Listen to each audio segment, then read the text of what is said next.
Pasaylo ako, Padre, kay ako nakasala.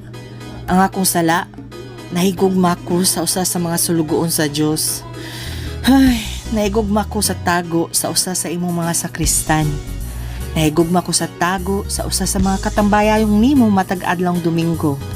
Ang adlaw nga giisip nga balaan, agi og paghinumdum sa pagkabanhaw ni Hesukristo.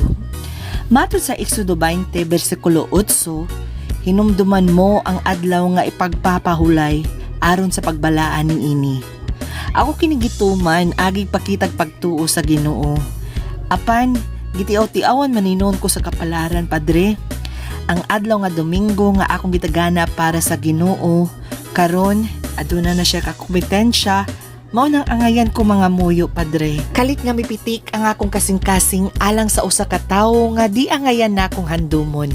Kinitungod akong mamahimong kakompetensya ang labang makagagahom sa tanan kung ugaling itugot sa kapalaran nga iya akong gahinan masking gamayng bahin sa iyang gugma ngadto sa Dios. Usa ka oras nga puno sa himaya.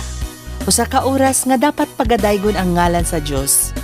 Apan nabahi nga kini maong usa ka oras, Padre. Ang usa ka oras nga angayan untang igahin sa pagpasalamat sa Ginoo o pagpangayo og kapasayloan sa akong mga sala. Karon nakuhaan nagpipila ka minuto aron tagamtamon ang higayon nga akong mahinabi ang usa sa iyang mga sulugoon.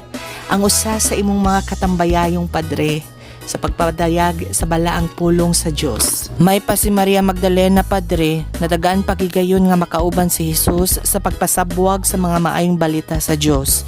Ako, kutobrain taon sa pagpasiplat kaniya. Sige na lang kong pahipi sa daplin. Ang atong kinabuhi, Padre, lumalabay lamang. Mayo nang untang itugot sa Dios nga patilawon ko masigang may himaya lang.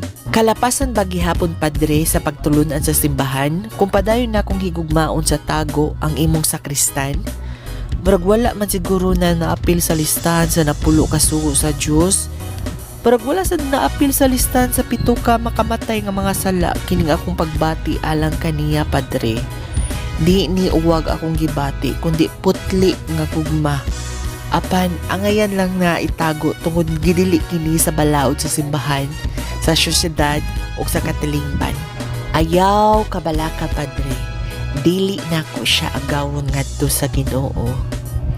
Padre, pila ka amahan namo ug maghimaya ka Maria ang akong iampo.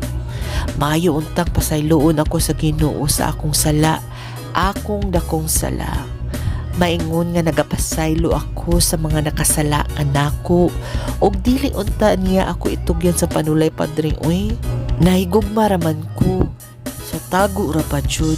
Ug kung ugaling di ko tugutan sa Dios nga higugmaon ang imong sakristan, Padre, maski sa tago man lang, matuman ang iyang pagbuot dinhi sa yuta ngadto sa langit. Kay iyaman ang gingharian, ang gahom ug ang himaya. Matuman ang iyang pagbuot. Mao ka na ang akong sala, Padre.